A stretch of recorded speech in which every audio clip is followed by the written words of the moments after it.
Alright, Article. I pushed the button. Pushed all my buttons.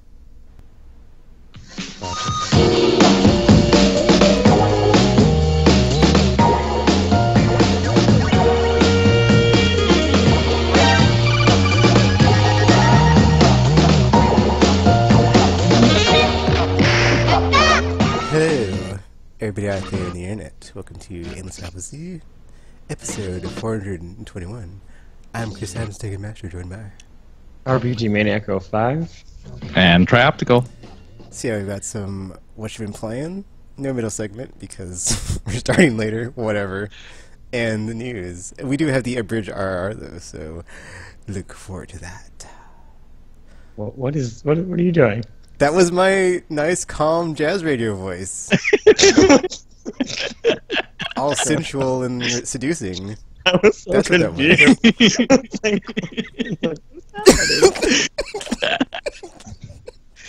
Sorry, You're the one that ruined an RPG. Good job. We did not practice this, so I was a little caught off guard. I'm sorry. Oh my gosh. So yeah, new intro and stuff. We didn't practice it like RPG said. We were just like doing it. But yeah, look forward to that every week.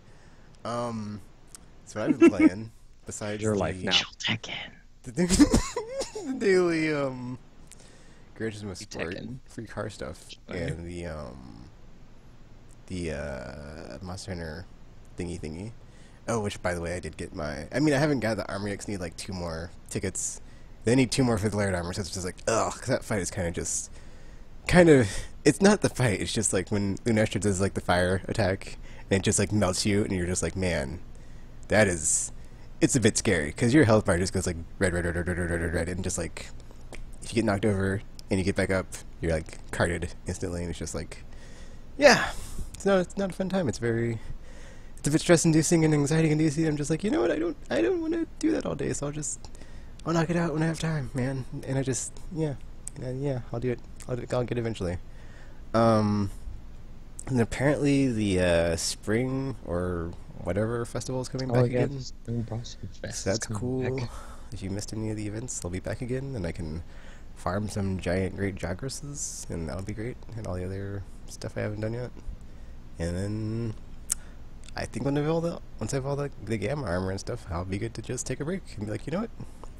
I'm good until Iceborne, yes. I don't know. We'll see. Cause I mean,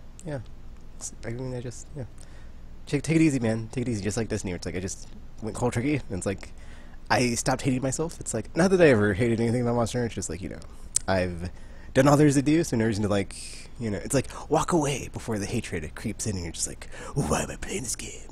What am I doing? Just, turn into a gremlin that's got, like, water poured on them after midnight and ate meat and stuff. Just, before that happens. Spoiler alert! How's that a spoiler? I'm just kidding. It's been out for, like, decades. Anyway. Red Redemption. Okay, so, I'm not finished yet. I'm on Chapter 6.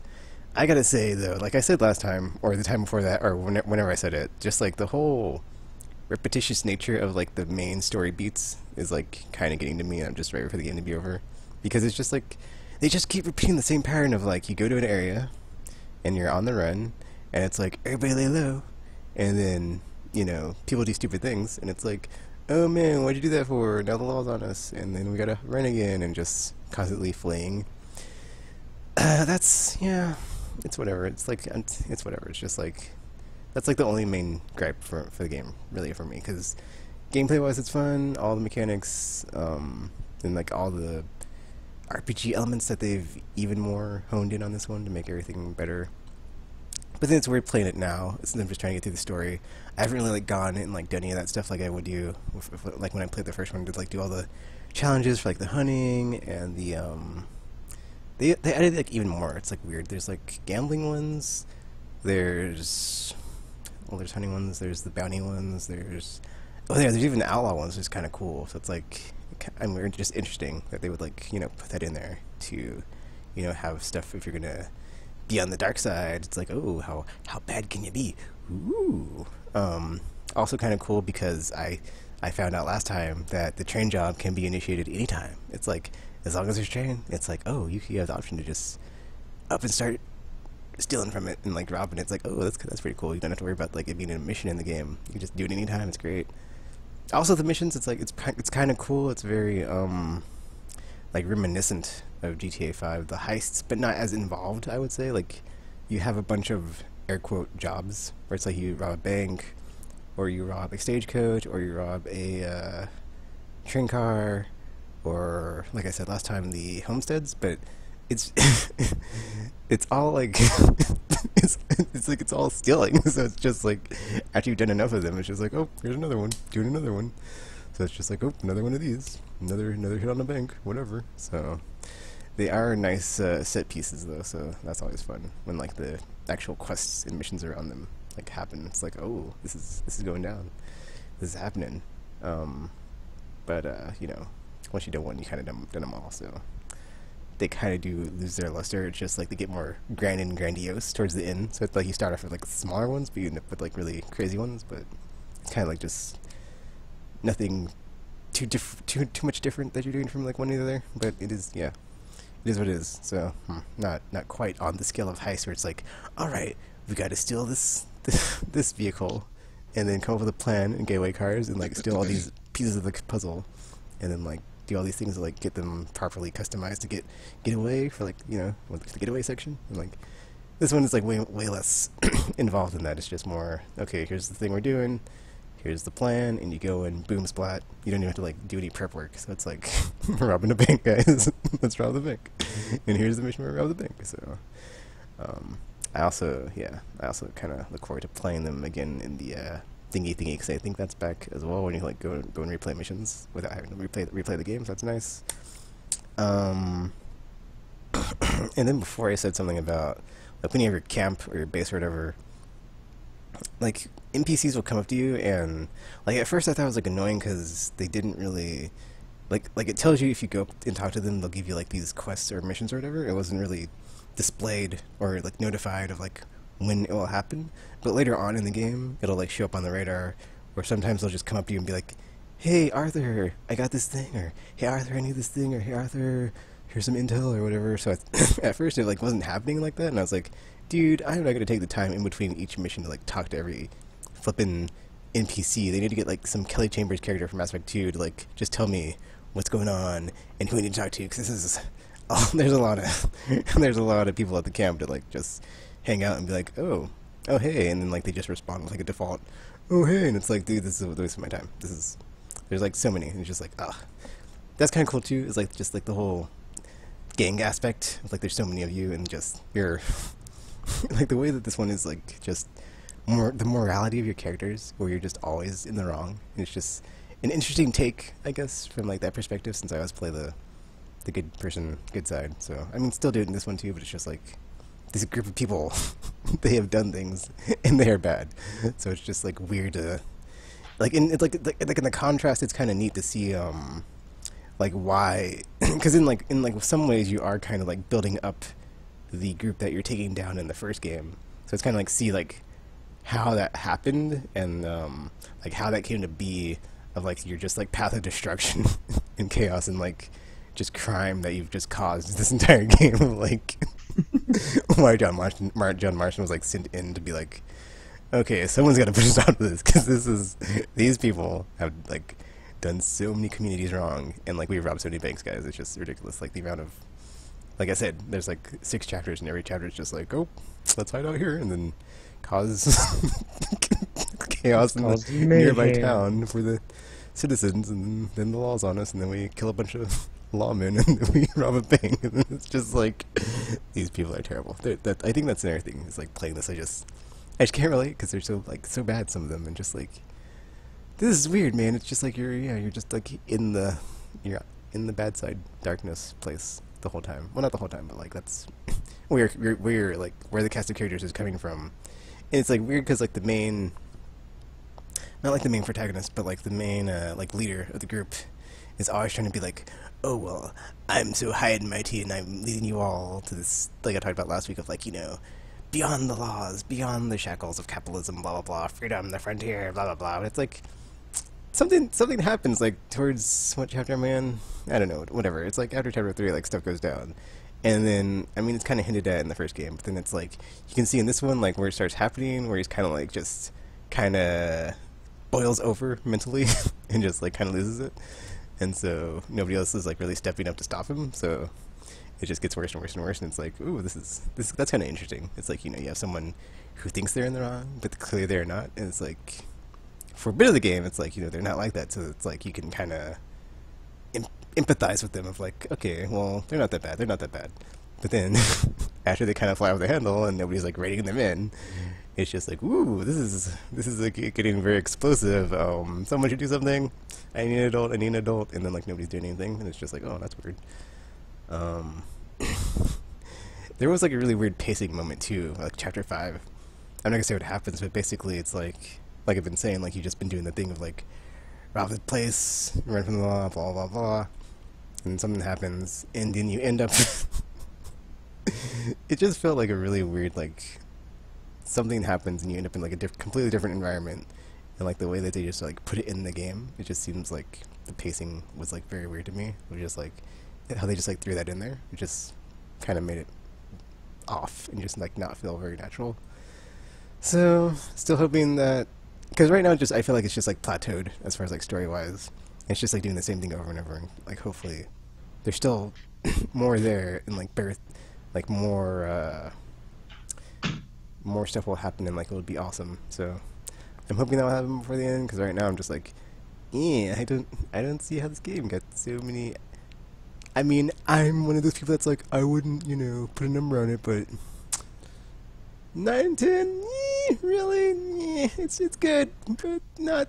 I mean, I guess I just say, you know, I guess I still just prefer GTA 5 because it did all the things amazing. I mean, that's like kind of like a, you know, apples and oranges though, because you're stuck in the oldie times and you have like no sweet technology. So I guess that's also just a personal preference thing too. So, oh, also I had like a bunch of weird okay, not a bunch, but a couple of weird times where like some games would like do this if like the controls are just like the interface is like, you know, a certain way.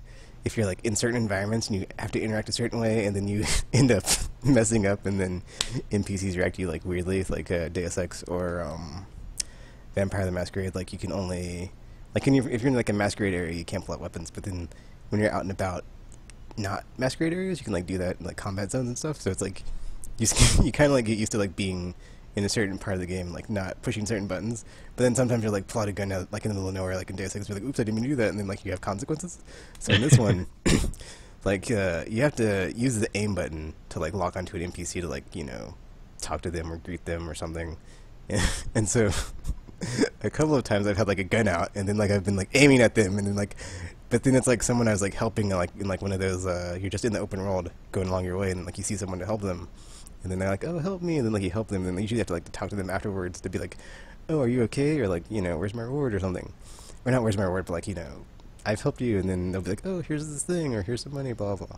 So then sometimes I'll save someone and just like run up to them, get off my horse and be like right next to them and be like, pull a gun on them. Like, oh no, I didn't mean to do that. And just, oops. And then my like, karma I thought you were on my side. doesn't go up like it should. And I'm just like, dang it, I did it again. I mean, at least I never like accidentally killed any of them, so that's cool, because I would be like traumatized from that. Like, oh no, I killed the NPC I just saved. So many like weird times that's happened. I'm just like, man, that's weird.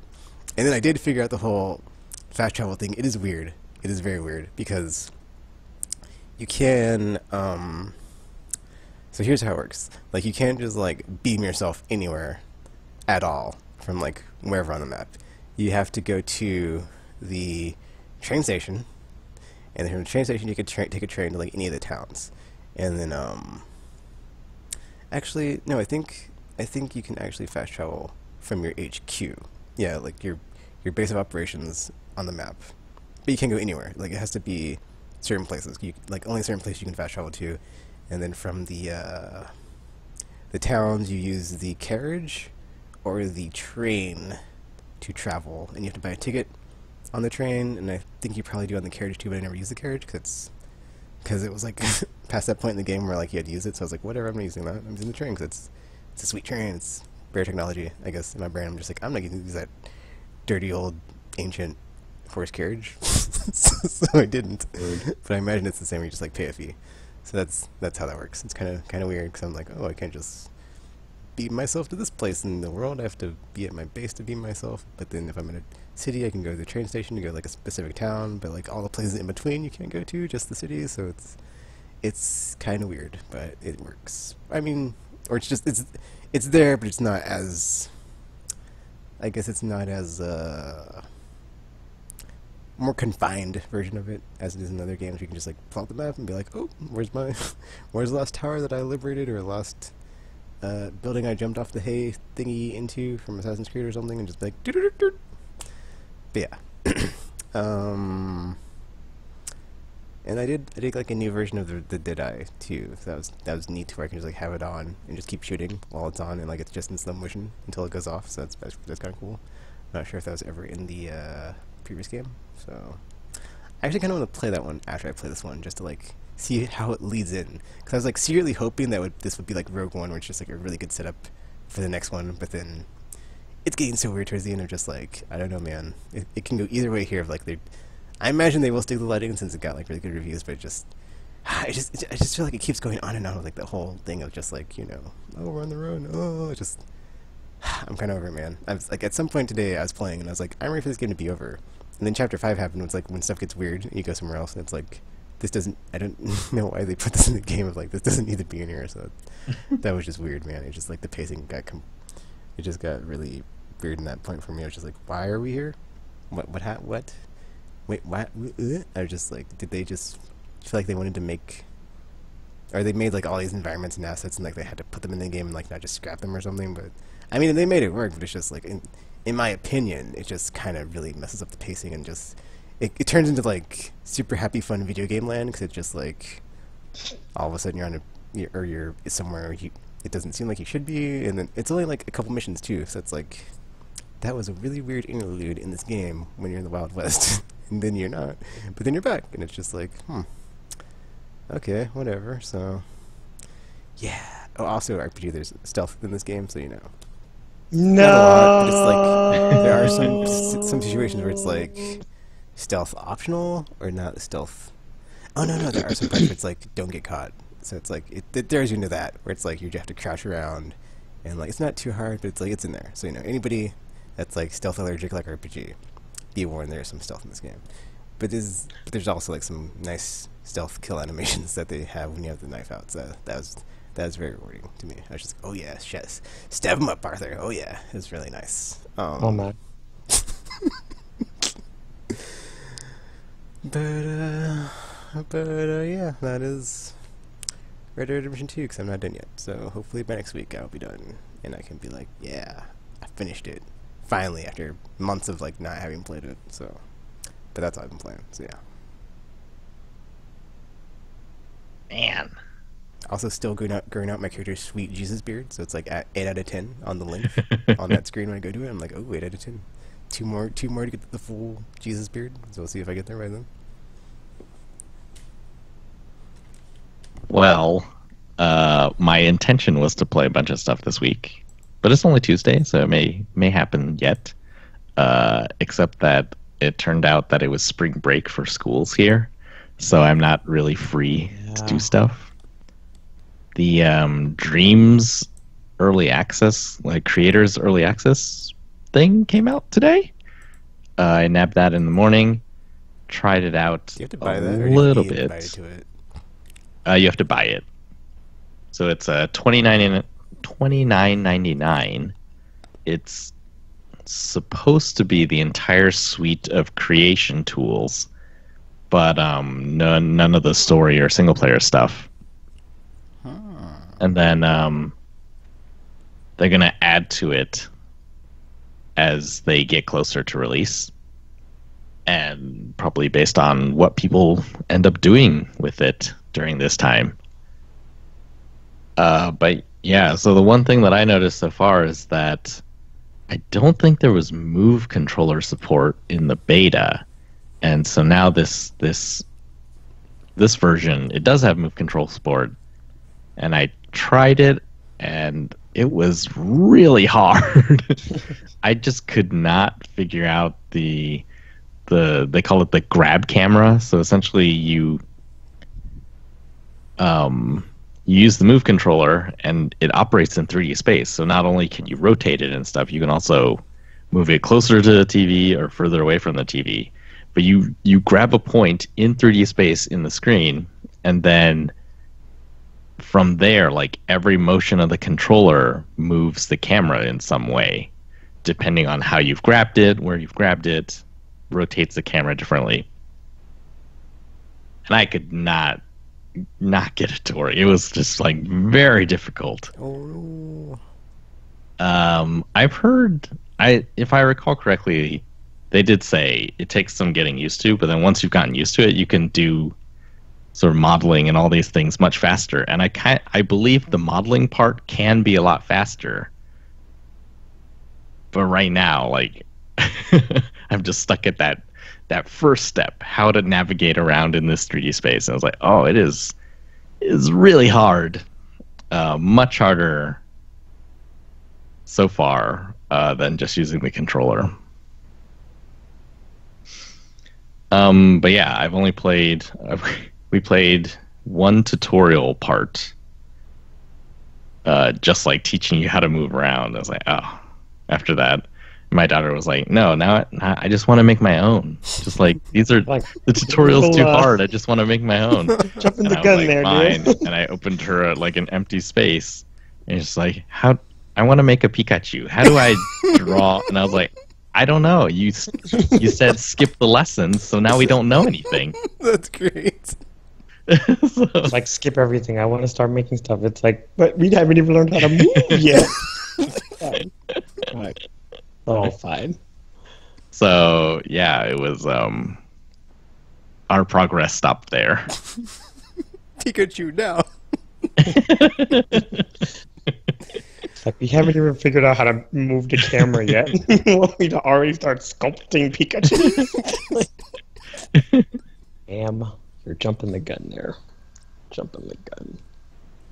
Yeah, this past 2 days, not 2 days, just today, she spent like the entire morning in another world. She just played Job Simulator all day, and then the second half of the morning she played I think it's called Cool Sculpt or like Cool Paint or something like that, and it's like a 3D VR painting thing. It's not really a game. Pikachu.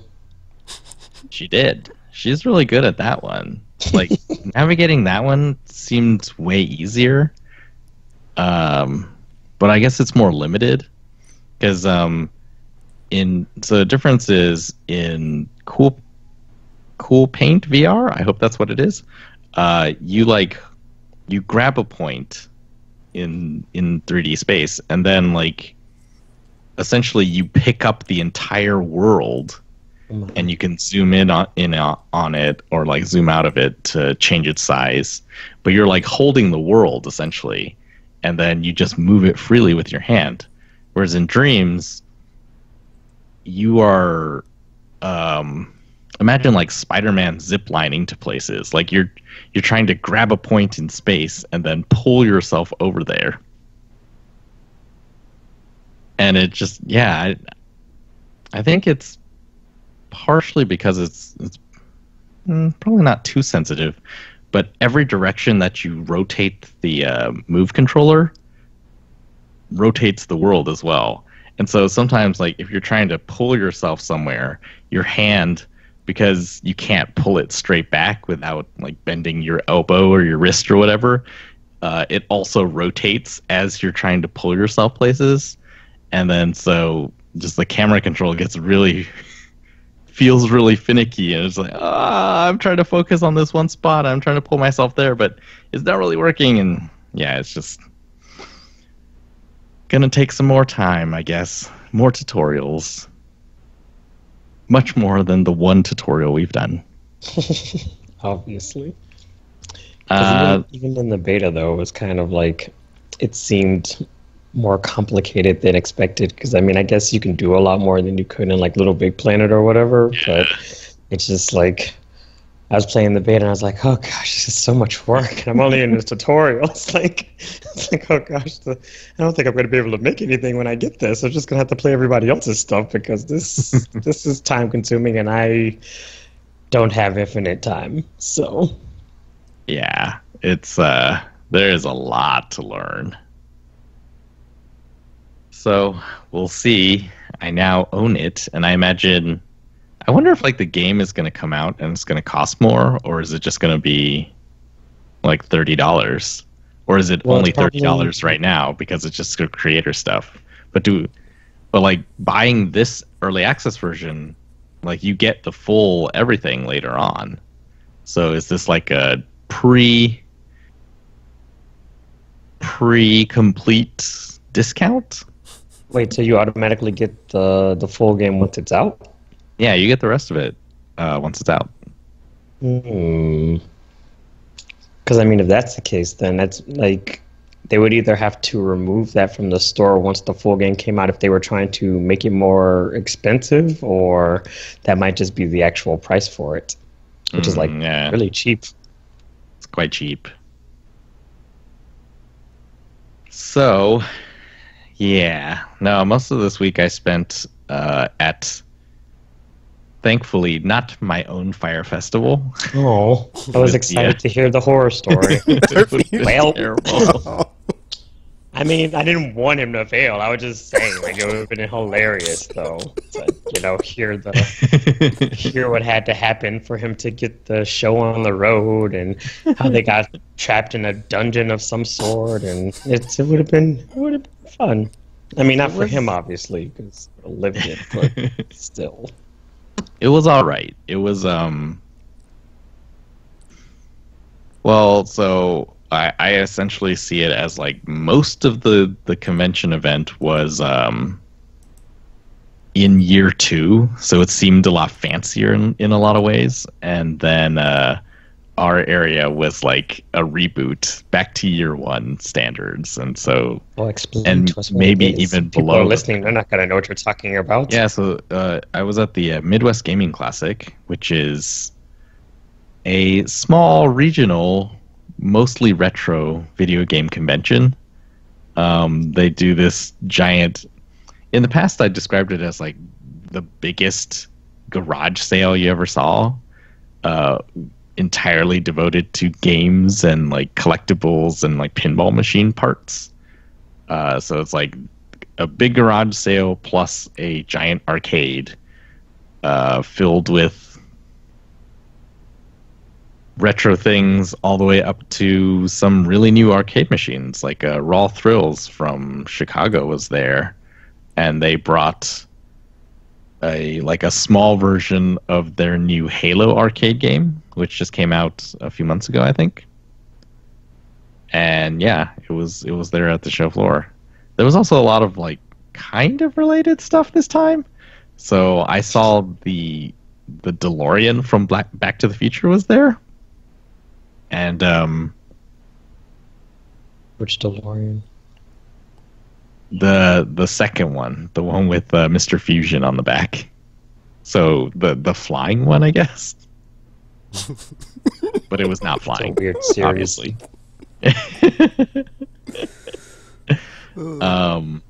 There were Ghostbusters there. There was an Ecto-1 there. Yeah, it was like kind of moving away from entirely gaming stuff, but it was like, yeah, it was cool.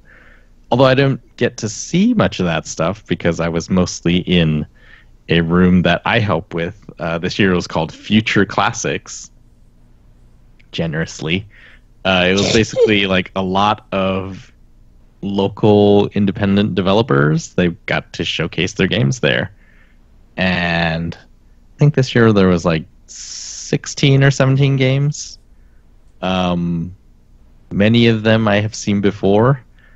Though they're another year of development, so a lot of them are Further improved and getting, hopefully every year it's like, oh, close to launch? It's like, yeah, close to launch. And then the next year is like, oh, you're still here. So it didn't launch? It's like, no, we had to like work on it more. And man, that must be really tough. Although I'm trying to think if any of them are actual like full-time companies. Yeah, two of them are full-time companies, and I don't know how they do it. Like, if you keep delaying like that, it's just years and years, and you only make money once you release it. But yeah. So, yeah, I actually didn't get to play much this year either. It's just mostly saw a lot of things. Very work in progress games, essentially. There's one I think I've talked about on the show once. It's called Risk System from Newt Industries. It's like a side-scrolling shmup, but he described it as like opposite of a bullet hell. So like bullet hell is just like you're learning patterns. Opposite of a bullet hell. Well, in bullet hells, you're looking for like the little spots that are free of bullets, and it's like patterns, and you're trying to like figure out, okay, this is where I have to hide and move along this path so that, none of the bullets will hit me. In Risk System, if you're close to bullets, then your weapon is twice as powerful, and then it also, much more powerful. And then you also charge this like bomb super meter, I guess, while you're in danger, and then you can unleash it in this sort of temporary invulnerability state that like destroys everything else on the screen.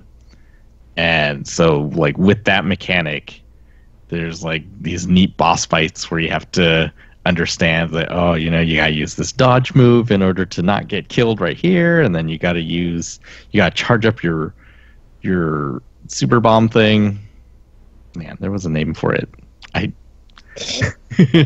If you hear this, I'm sorry, I don't remember the names. Should have made a more memorable name for it then. Just like you have to like engage it at the right times, because sometimes there's like inescapable parts. So you need that sort of invulnerability to get through them. It's looking really, really good. Super faithful to like that sort of arcade, 2D retro looking. Difficult to explain, but yeah, I think there's a free demo of Risk System out there on PC. So if you want to see it, you can. But it's risky. There's another one called Bomb Sorters, which was it's sort of like you start with the general idea of like Tower Fall, where it's like 4 people fighting against each other. But instead of like actually shooting arrows or like slashing each other with swords, you don't hit each other directly. Your swords are used to hit these bombs that are floating in the air. And then, so when you hit a bomb, it becomes your color. And then anyone can hit it again before it detonates, claiming it for themselves. But then once it detonates, it leaves sort of this blast area that re-detonates every few seconds. And eventually you just have this play field that's filled with bomb explosions of different colors, and you gotta try to not hit the ones that aren't your color.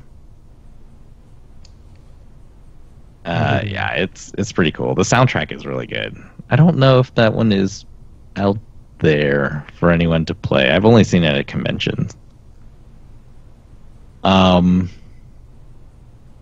then there's like a guy I know here, his company, they're making a open world helicopter game called Cats Fly Helicopters. It's like I guess like kid friendly Grand Theft Auto with helicopters. Okay. go around, and there's like missions and stuff, and you can. Thus far, you can do things like deliver pizzas and like fly people places as like a crazy taxi, but it's a helicopter. And then there's like a bunch with cats. Yes, everyone has a Even cat. the secret sauce tropical G's. I was just about to say it's kind of like a very big part of it. It's, cats. It's pretty crazy. Like it's fun because it's all physics based, so you can do really, how physics in games are. You can do really crazy stuff. Like one of the helicopters in the beginning has a hoist that you can attach to any object that moves in the world, essentially.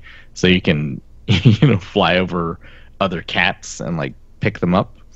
Or the thing that I saw a bunch of people, they're trying to pick up cars. So they fly around and then hoist a car. And then what's really funny is because of the physics, if you after you attach to a car, if you just ascend as quickly as you can and then just stop abruptly, the car will continue to move up. And you can like launch cars super high into the air and just watch them fly.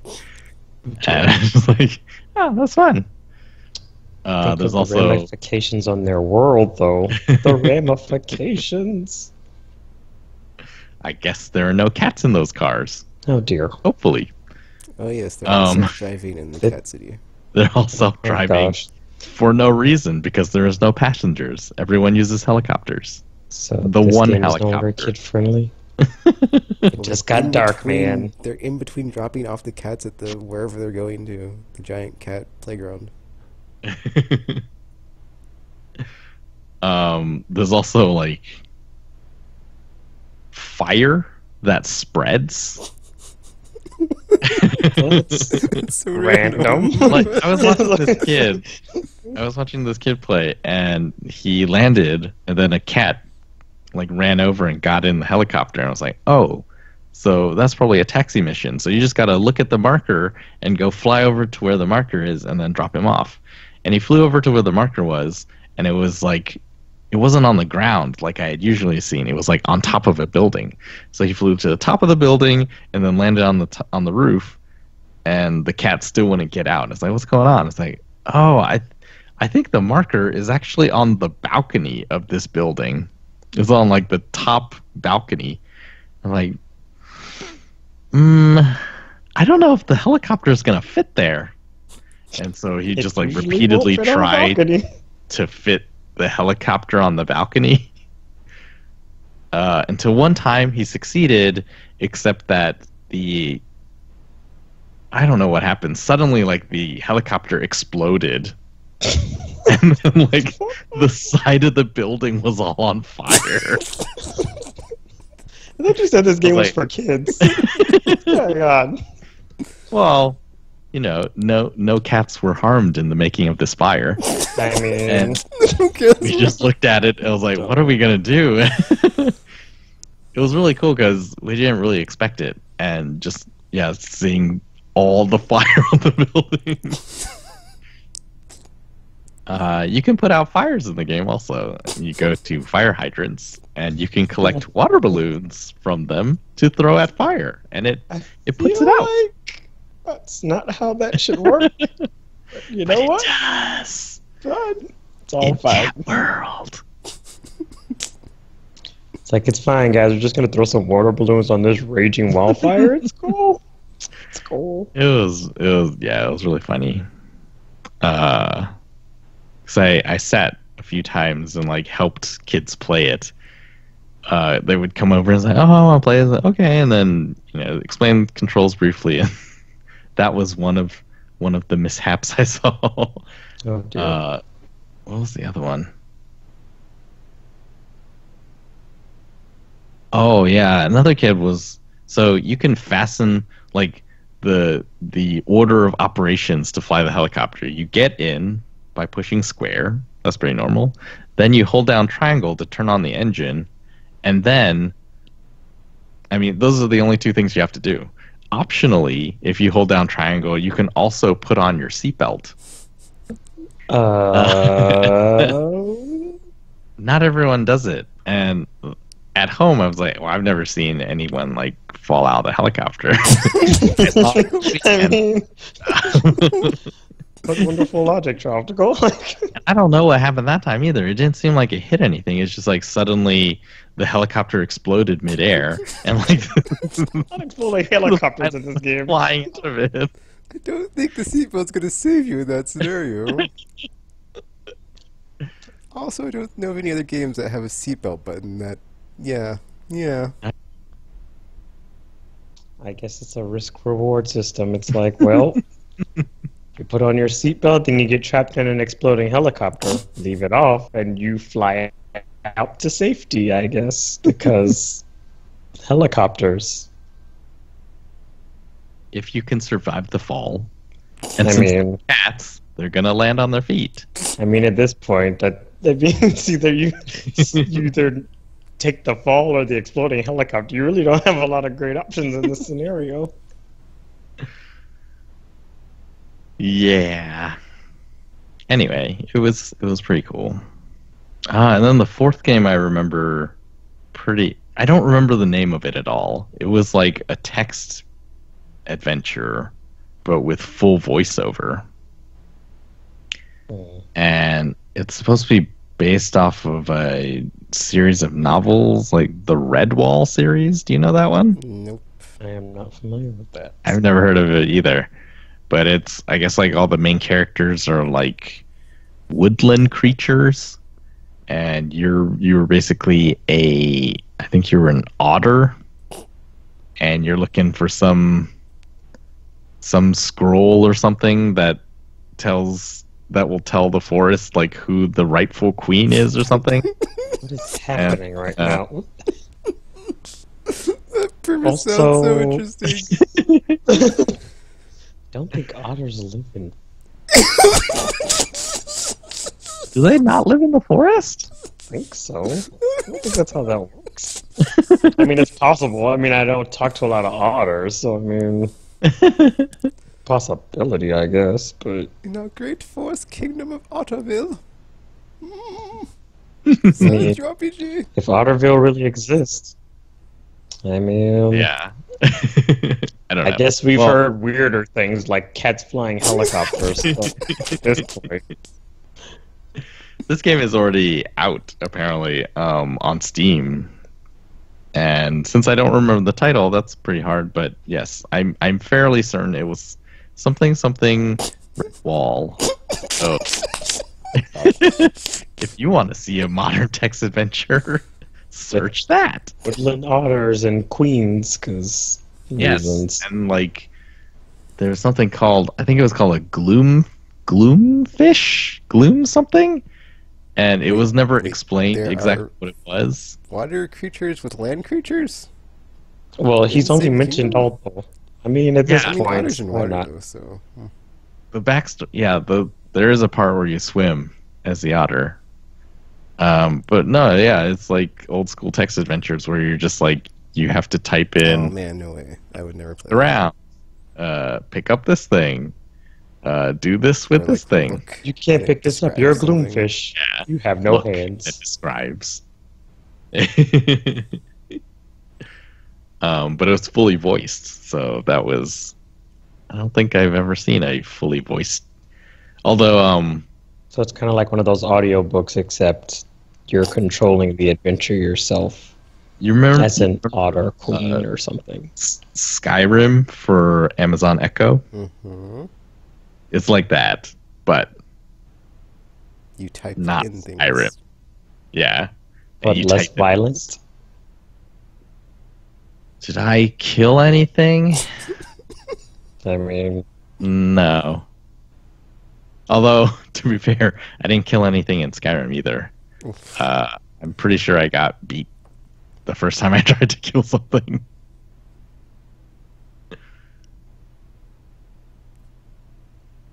So yeah, I didn't actually get to play that much, but that's sort of a sample of what I saw and a little bit of what I played. But yeah, that's my week. This is Tuesday, so this is happening earlier than usual. And yeah, extenuating circumstances. Someday I will get to Sekiro, which I have. But then I guess this is like the 1-year anniversary of God of War. And it's like, oh man, I should play that too. Wait, you still haven't played God of War? I haven't. Oh my goodness. It's now been an actual year. I know. Like, it's been a little I got it at launch. So cool all last year. Still didn't play God of War. Still haven't played God of War. Here it's like, oh, it's been a year later. I should get to that. Sekiro. And then I saw It's someone already talking about like Hellblade. 60% off. And I was like, oh, I should play that too. It's like, dang. It's like I everything. got released on the Switch or something, so that's probably why. But Yeah. So, yeah, I need to, like, just buckle down, I guess, and play a bunch of stuff one of these weeks. Won't be able to We should do have a betting stamp. game at the end of chapter calls what you've been playing, where it's like, okay, what are the odds? Or like, what are your bets on chapter call? What game is he going to play and how far will he get? it'll be like one of those more like, those Twitter accounts that is like, is it Wednesday yet? And then each day it's like, no, no. And then once it gets to Wednesday, it's like, it is Wednesday. So basically it'll be like, has Tropical played God of War yet? Nope. Nope. Nope. Nope. And then when he finally does, it's like, yes, he has played God of War. Nope. Nope. Nope. He put it back down. Nope. Well, the interesting pool would be, like, the first time I mention a game on the podcast, and then, like, how many weeks it is before I mention that I finished it. Or played it at Or all played in it, this yeah. case. Played it again. Or played it Remember at that time you all. played through Final Fantasy 9 chapter call and you're saving at every save point? Or like until every save point? Remember what happened to that? Yeah. Start over again. I mean, at this point. Buckle down. That's what I gotta do. That's it. Simple. And Strap to a chair. Strapped to a chair in the dark with just the glow of my monitor. Oh. Oh dear. Prepare all my food in the morning, and then just like cold food, and there'll be a spread next to my chair that I'm strapped to. This doesn't seem humane.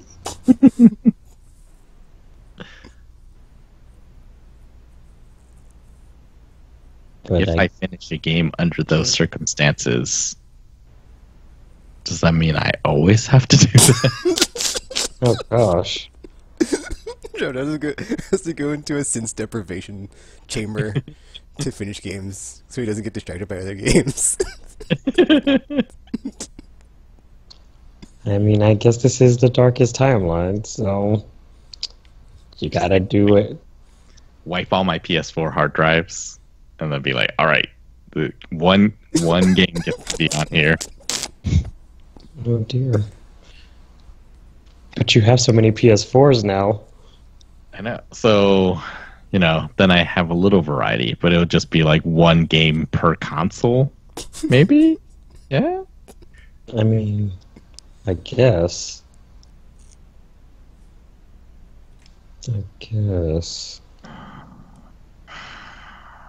Well, we will see. RPG, what have you been playing? Sekiro. Ninja something murder or something. Ninja Murder Party, yes. Sekiro Ninja Murder Party. So basically, I've been running through there and, having fun times and, murdering a bunch of folk. But I think I finally made it to the final worlds now because everything shoots lightning here and it's pleasant. So, it's a happy, fun time. So... And I also have like all my upgrades now, so I have to be towards the end now. Otherwise, they've let me get far too powerful, and nothing will be able to stop me. And then, maybe I'll be the final boss. But yeah, once I'm done with that, I'm not entirely sure what I'm gonna do because I don't. I mean, I guess I can go back to finish one of the games I haven't finished yet, but eh, eh. I might want something new instead, but I don't know what's out. There's nothing out for me to get, so. Although I did want to get Deathmark at one point, but I never did. I think it's on sale right now. Is it? At I think I think I saw it for 20 somewhere. Then I'm going to have to hit up all of the internets after this to make sure. Because I did want that one. It's about people getting murdered, so, you know, it has to be good. It has to be good. But yeah, I've only been playing Sekiro, so there's that. There's that. Alrighty. Well, we're skipping middle One segment. thing before we leave the what you've been playing, that there is a part in Red Dead Redemption 2 where they kind of try and duplicate the best part of the first game, where they do that part when you're, I think it's either going to or leaving from Mexico, and like the music plays. It's all awesome. There's a part like that in this one. I mean, it wasn't as good as an effect in my opinion because it like wasn't that sweet transition of like you have arrived at country XYZ, or like I can't remember if like you're going to or from, but like that's just so cool because like you cross the border, the music's playing, and it's like, oh, I'm in Mexico, and just it was not like that. It was not the sweet transition of like country to country. It's like you'd already left, or like you've already gotten back, and then you're on your way to your safe house to like check on things, and then it plays, and it's like, oh, but it was that cool. It did have that cool effect where like it just like plays as you're going there, and it's like stuff's about to go down. It's like a Miami Vice moment. It's like, oh yeah, cue the Phil Collins. Wait, what? I can't feel it. Stop it! Stop it! That RPG. Stop it! Stop it! I know what song I kind of assumed what song you were talking about when you said it, but I didn't know they would have that in Red Dead Redemption. I mean, I never saw Miami Vice like as a kid growing up. Like sometimes my mom would be watching it, and I like see it, but like, I never like actually saw like I like in my brain. It's like not any like full episodes like are in my brain of like, oh, I remember that time. Oh, I just think that's a thing because like on this documentary of like the '80s, that was like one of the things I talked about was like Miami Vice did this thing where it's like they go to a place and they play the music. It's like, oh, the music of the time. Oh, it's so great. So yeah, I imagine that's what it's like in that show when they do stuff. So maybe it's not, but Wow. that's what I imagine it be. Just wow. In Red Dead, it's like, oh yeah, because even Uncharted did it, and it was like, well, there's a part in Uncharted that like is very reminiscent of that part. I was like, oh, they did the Red Dead thing. I was like, but then I was kind of annoyed though because I share buttoned it, and since my notifications are off, I did not know the scene was blocked, so I share buttoned it like asking me to end. And I was like, oh yeah, share button that, and then it was like, you have now resumed gameplay because you've now blah blah because the screen is no longer blocked or something. And I was like, what? I didn't get that. So now it's like I'm gonna have to replay the entire game again just for that part because that was so awesome. And it's like, no, those are my favorite parts. Cars has whatever. All right. So we're moving on to weekly rapid release responses for the next week of games coming out. Title, 10-word description, truncated from usually a store page, but sometimes not.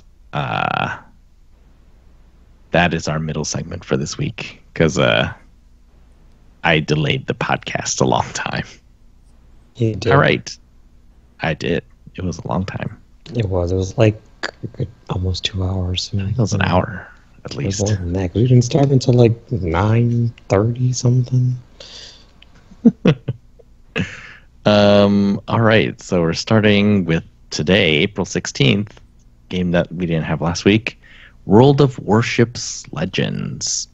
Take the seas by storm and dive into intense online. That was weird because at first I was like, oh, this is about pirates, and then you're like diving. I'm like, oh, this is about the ocean. So, but yeah, that's a very generic title. A and B, not enough info. So pass. I've already played Assassin's Creed 3. It's my response to this. Sorry, World of Warships. April 17th, tomorrow. Snooker 19. Snooker 19 What? invites you to make history and break records. I'm so confused. That is the name? Snooker 19? Yeah. Wow. Like Snooker 19? Like Yeah. SNOO like it's- something something ER 19, the number? SNOOKER 19. Oh Yeah. my goodness. so like Names their game Snooker 19. I'm like so confused now because I'm like, what does this mean? What does it mean? But I don't. Maybe he's just saying it wrong. Yeah, I was so caught off guard by the name, I didn't even remember, hear the description. Something about breaking records and eating babies or something. I don't know. Either way, it's like Yeah, invites you to make history and break records. That sounds like I a was hardcore close. game. Pass. high scores. Actually, I only saw 2 episodes of that anime, so I can't even get excited about that. I'm just kidding, everybody. Sorry.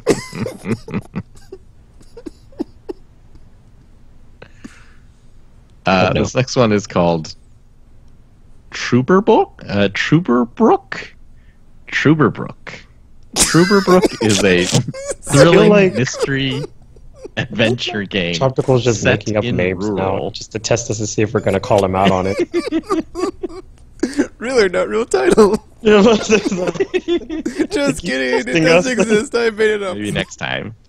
like none of these games are real. I made it all up. Elaborate RRR week. Because at this point, I don't believe any of these things are real. Calling BS on this. All of Hold it. on. Okay, so we have to go back. Do you not know what snooker is? No. No! Isn't it a billiards game? I've never heard of that in my life, Tropical. Neither have I. You've never heard of it? Huh, okay. Snooker. It's What the crap? it's a billiards game. It's a Billiards pool- it's a game is pool- called Snookers. It's a pool game. The hell it is? Explain the rules. I don't know how it's played. Exactly, because you're lying. I'm calling BS on you right now. I'm gonna ask my phone. I have to know now. It's like Hey Google, what is snooker? is a cue sport which originated among British Army officers stationed in India in the later half of the 19th century. Shut up, Google.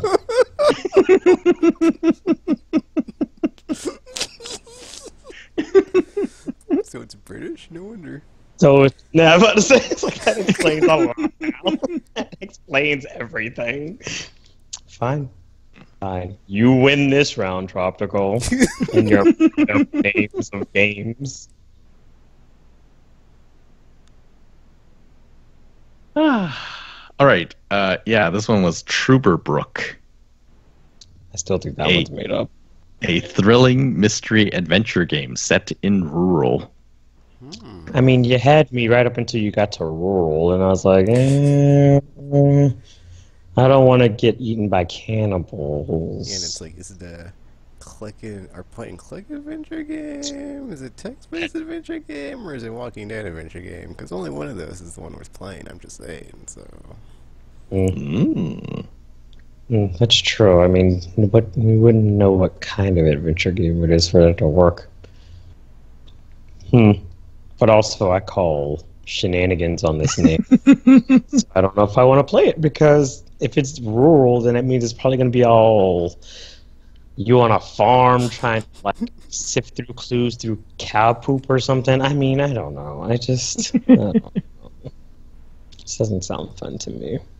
Although I do like mystery adventure games, though, because Hotel Dusk is fun. Then there's the whole Danganronpa series, but that's about kids getting murdered, so it's a little bit different. Actually, we need a Hotel Dusk sequel. I would play that. I'm going on a tangent. Continue. All right. April 18th. Wow. They do seem all made up. April 18th, The Padre. Unravel the mystery of a missing cardinal by solving the... Well, at least that name makes sense. But even Chadwick was like, I can't even believe this one. El Padre. It should be called El Padre, not The Padre, but whatever. If it's about like a cardinal. Just I mean, maybe they forgot how to say the in Spanish. I mean, or maybe that's a significant thing because, like, in the game itself, it'll be like, oh, that's why it's called the Padre kind of situation. I don't know, man. I just work here. Can you say it again, Chadwick? I forgot already. Unravel the mystery of a missing cardinal by solving the... Mystery? And he's missing. So that's not... But it's like a cardinal, probably in like the Roman Catholic Church, so it's all religious. So it's like, pass. Investigating church thingy stuff, blah, blah, blah. RPG. I mean... Also, same as the last game where it's like, what type of adventure game is it? It's not. Oh yeah, that's it's not true Wolf too. Among Us, I know that. Yeah. Just saying. It's too bad. I mean, I would be interested because, you know, mystery adventure, but again, we don't know the context in which this is actually happening. So maybe. Next up is Our World is Ended. Our World is Ended follows Judgment 7, a team of young. Oh, I think this is that Movlov type visual novel thing or something, if I'm not mistaken.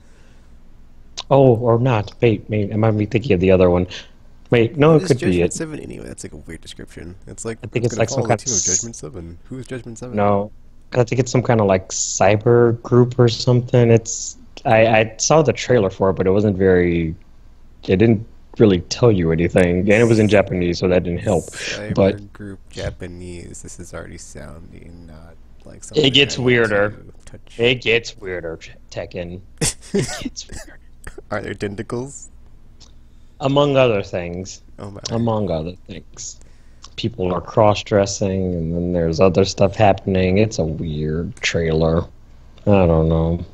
I'm kind of interested, You though. have to stop yourself from getting excited from looking at when you might accidentally see panties because you get too powerful and you blow up the world. Oh, right, and then you might blow up the world. Yeah, there's also that. I mean, in all fairness, Japan, I mean, they've done weirder things. Let's be honest. We've all seen some weird anime in our time. That is true. Only because of Netflix. ... I mean, there was one that was weird I liked, but you know, we're gonna get on a tangent, so I think we should go to the next game drop, Nicole. All right. The last Maybe one on for this April one, though. 18th. I said maybe on that one, though, because I think All I right. was semi-interested. It was just a weird game, though. Tekken, are you... Yes? No? No, I'm not. No. Okay. God's Trigger. When an angel and a demon team up to kill. Okay, that sounds. I mean, yes. That sounds kind of Devil May Cry-ish. but Also, it's that is the DMC like story, by the by. 'Cause- But it's fine. I'll let that slide. What is the genre for this one? It says action. Ooh, but it's probably I not as mean- good. Well, it probably is not. But I mean, there's a games trigger aren't. involved, so could be fun. I guess I would have to see what it looks like to know for sure if I'd be interested. But so maybe. Tekken? No, I sense in the force mediocrity from this game. So no. Okay. April 19th. Konami's Anniversary Collection, Arcade Classics. Play Konami's all-time classics on your favorite platforms in celebration. Is this the one without Castlevania? Because without Castlevania, no thanks. Also, Also, they Konami. know what they did to Kojima, so not getting it the first week it's Exactly. out. I'm gonna wait till I get the $5 Flash Assault game. So if you In the Konami. B, Konami. In the You B. said Konami too many times in your Konami collection. Oh no, so you got summoned. You summoned a Konami. What is a Konami anyway? April 22nd, Jupiter and Mars. Dive into a neon seascape as a dolphin with enhanced. Does know the dolphin have this game is 'cause enhanced they showed it powers? That one time, I think either at PSX or E3, so I'm interested in this game. And besides, what other game has like a dolphin and a whale like working together in VR? There you go. Well, I mean, you're not entirely wrong, but still.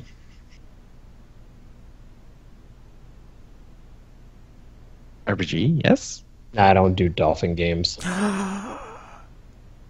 Eco, I was traumatized as a kid because of Eco. Dolphins are my favorite, or one of my favorites. That's how they get you. That's how they get you. Finally, April 23rd, Mortal Kombat 11. Continue the epic saga through a new cinematic story that... Oh, it's already coming out? Oh. Yes, it is. Oh, gosh. Oh, no. I don't know. I'll be getting it whenever they drop it to $20 with all the DLC, like all the other Nilla Oh, yeah. games. So Like the complete not collection, that day. but with a K because combat. Get it? Get it, everybody? So, yeah. I still need to play Injustice 2. Wait, what? It's short. I said I still have to play Injustice 2, which I did that for. So I will try to. I'll probably do that after I finish Red Dead. If I finish that soon, hopefully.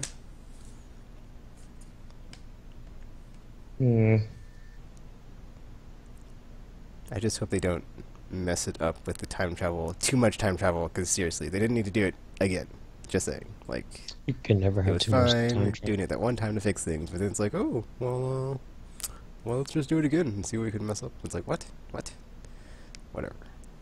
Unless they like fix it all back to like, but then that'd be weird. It's like you had this cool alternate thing going, and then you went back and like undid it. Like, what's up with that? Whatever. That's why you don't mess with time travel, dude. In your like thing, unless it's your thing. Unless that's your thing, you're just like, this is a thing about someone that or something that does stuff with Messing with time travel? and that's their thing. Yeah, unless like time travel's their thing, like Time Cop or Time Crisis or Time Splitters or whatever, time something. They're doomed, man. It's a slippery slope to just going back and be like, oh, we're gonna undo things because it's time travel. Oh, and then just you're in that cycle. You're in that weird cycle. Time paradox. Time loop. You should never do that. It is dangerous. He's right. He's right. I mean, just look at Terminator. It's like, they can just keep on pooping them out because it's like, oh, well, I'm going to go back to here. Oh, I'm going to go back to there. Oh, I'm going to go forward. Oh, I'm going to go forward again. Oh, I'm going to even farther. Oh, even farther back. Oh, just, yeah. Mm-hmm. And you would think by now they would have stopped doing that. It's like, guys, you've been through this so many times and it has yet to work. I feel like you should just let it go.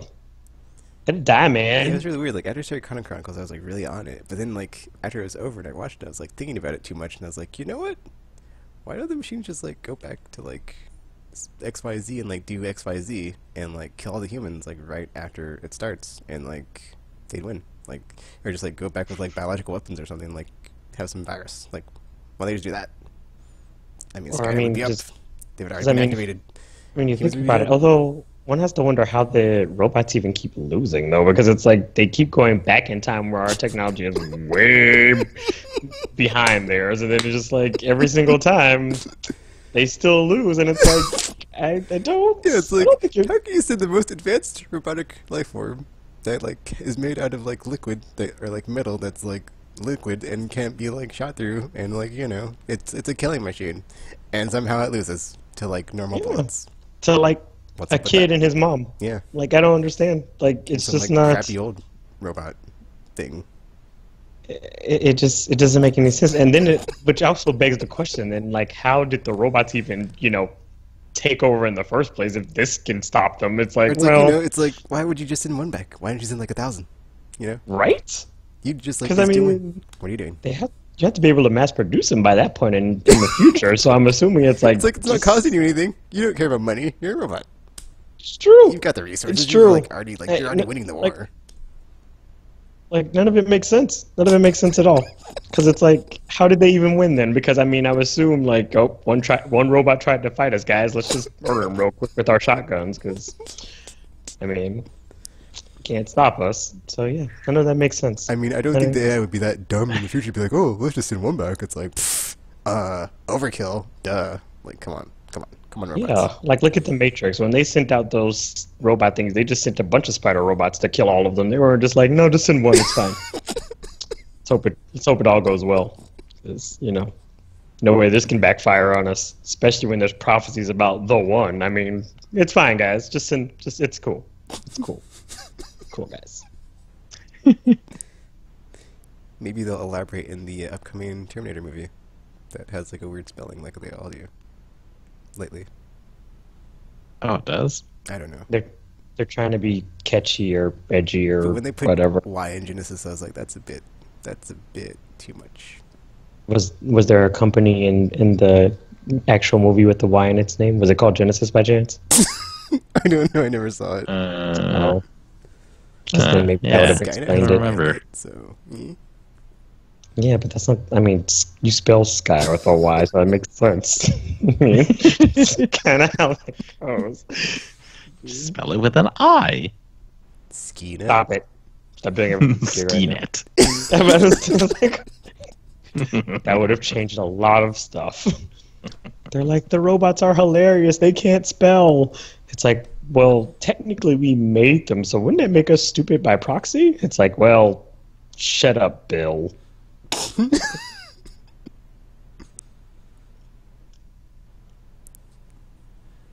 Sorry, why are we talking about Terminator? Because time travel came up.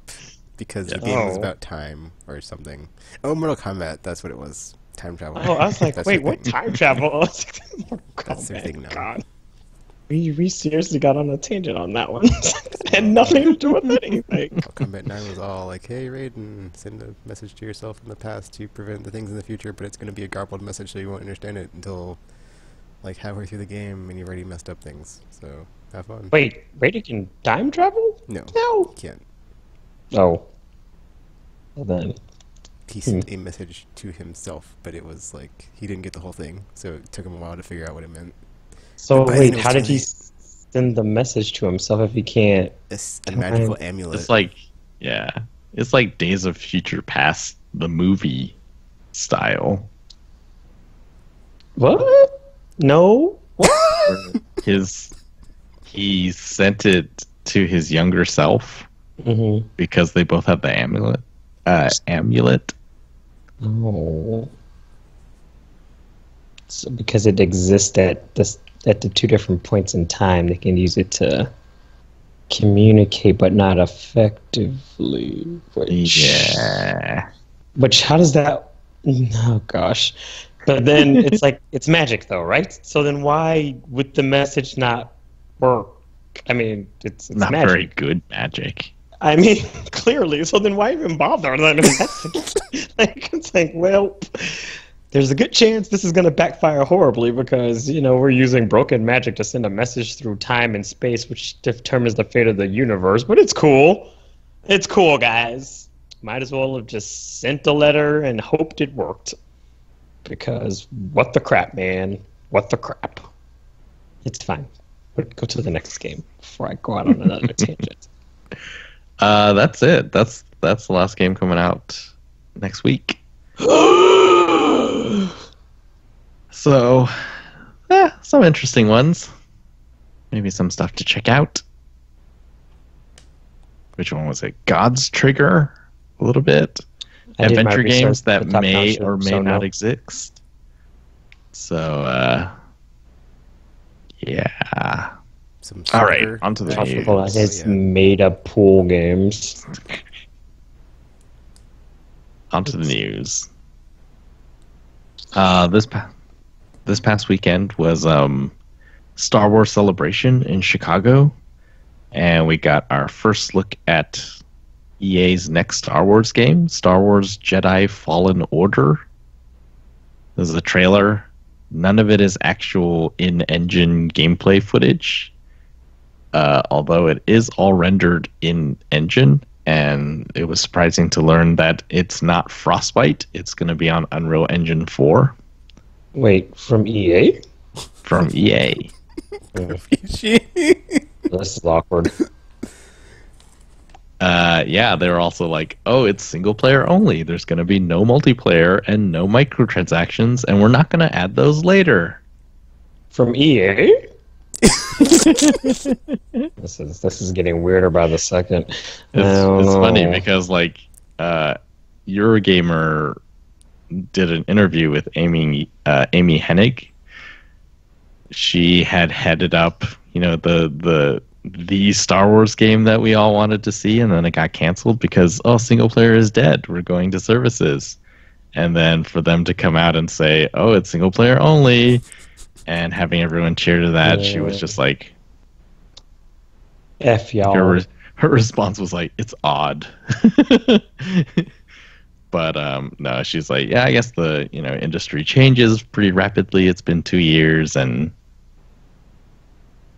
in the interview, she talked a little bit about what her project Ragtag would have been like, and it sounds so cool because she talked about how with Uncharted, they sort of like deconstructed like what sort of pulp action was, and then thinking about Ragtag, it's like, well, it's going to be like that, but not Indiana Jones style, where Indiana Jones is like you follow Indy the whole movie, and you sort of only know what Indy knows, and that's kind of like how Uncharted was. But Star Wars is a pulp action in which there's like multiple different small teams doing stuff simultaneously, and then you also have parts where it cuts to the villains and you hear the villains talking. And so apparently the game would have had like multiple playable protagonists and like good AI companions, so you could have these sort of like the scene they kept going back to, I guess, was the Death Star escape from A New Hope, where like Luke and Han, they're by themselves and they're trying to rescue Leia, and then there's like Obi-Wan is doing this other thing, and then you also have scenes that where makes me think of Fall of Cybertron, dude. Like that finale. Yeah. Like all the stuff's happening. You're switching perspectives each section. This Yeah. perfect. Dang it. But you'll never get it. Damn you, the Star Wars thing could have been so cool. It sounds really cool. So that is very sad. But I guess there's this one coming out. It's supposed to follow, I guess, another Padawan who survived Order 66. Man, that order was not very good then, because it's it killed like a lot of them, but not. Every time you turn around, it's like, as I also escaped. I also escaped. I escaped too. Yeah, the trailer showed. I guess what happened is not only did the troopers turn against the Jedi, but like the galaxy turned against the Jedi, and so they're sort of like fugitives now, and they can't really show themselves. And this guy is like, does this mean that you can become dark and kill people with lightning? Probably not. Maybe. I don't know. It's kind of shown like that in Rogue One, when there's like the temple and like the resistance people that are in it, and like the resistance fighters are the ones that are like believe in the Force and stuff. But yeah, this showed like, I guess the main character is working salvage or something, and there's a scene where he has to use the Force to save someone, and then there's like Inquisitors chasing him. If you haven't seen, I think Inquisitors appeared in Star Wars Rebels, and they're just like lightsaber wielding, although I don't know if they are Force able. They probably aren't. But yeah, it looks pretty cool. Although again, none of the trailer is gameplay, so who knows? I guess They did show also, a wall running I segment. was not excited when I saw that. I was like, I mean, this was after like Rise of Skywalker, so I was like already hyped for something else. But it's like in the same vein, so it's kind of weird. It's like I feel like it's thunder because I saw that and I was like, eh, because like I was watching it and like then like the first time I saw it was at work with like the sound off anyway. So I was like, oh, finally out trailer. Let me watch it. And just like looking, like waiting to get excited, And I'm just like, eh. Because they didn't show any actual gameplay. Yeah, I think like one part for me was that there was no gameplay, and so we really have like no idea what it's going to be like. Like the trailers for Force Unleashed were crazy awesome, but then the gameplay was, I mean, let's be honest, like not as awesome as those trailers were. Didn't they also Did say it something kind about of like it was play- melee focused as far as the gameplay? Maybe I didn't read that anywhere, but I did not go hunting for everyone's I didn't watch the way too long reveal. the panel. Yeah. Yeah. Thing. I saw the time on that. I was like, what? Just for a trailer? Pfft, I'm not watching this. The only one I watched was for the Disney parks. And I was like, oh my gosh, unpopular opinion. I love Star Wars now so much more since Disney bought it. Definitely an unpopular opinion because I disagree with Tropical. But we're not going to go there. We're not going to go there. Podcast. I agree with Tropical because Disney. It's like, whatever. I'm not even going to say anything. I'm just going to say that I I'm watched, mad because Disney is the panel I amazing. watched It's fine. was when they revealed the Rise of Skywalker trailer, and then I had a whole thing about it of like being really high to being really low after thinking about it way too much, which is what I usually do. But you know, I can't help myself. I can't help myself. I think too much. It's a thing. Like Okay, my fire RPG. favorite. Well, if you're gonna poke the bear in the eye, well, have fun, have fun being part of some fandom that's been all dilapidated and decrepit after it's been run into the ground, and like you know, it is like what the MCU is now, and it's like that's what it was, but because they ruined it. So have fun with that, you know. I mean, they could still rebuild it because they've got all these you know years to like you know fix it after their you know mistakes, but if episode 9 is not up to par, like in me personally, I'm just done. I'm out. You ruined it. I mean, I don't want to be that guy, but Well, I the will be original that guy. trilogy is not that great. So, you know, Well, just go ahead and that's your opinion. That's your opinion. Huh. It's like my favorite Star Wars stuff is Rogue One, which is great. Rebels. Haven't seen like it, but Rebel- I'm sure it's great. By the end, I thought Rebels was like almost better than Clone Wars. What? I love Clone Wars. Clone Wars got really Yeah, good Clone games. Wars was so good. And they're bringing it back. So I'm like, ooh. Yeah. Oh, yeah, they are bringing it back. Which is weird though, because it's like, how can they do that? But then I guess they never like you know they never like transitioned into episode 2. So it's like they could just keep making stuff up. It's not exactly serialized, where it's like, haha, it ends here where that starts. So we'll see what happens. And then The Last Jedi. And like two of half of those things came out after Disney.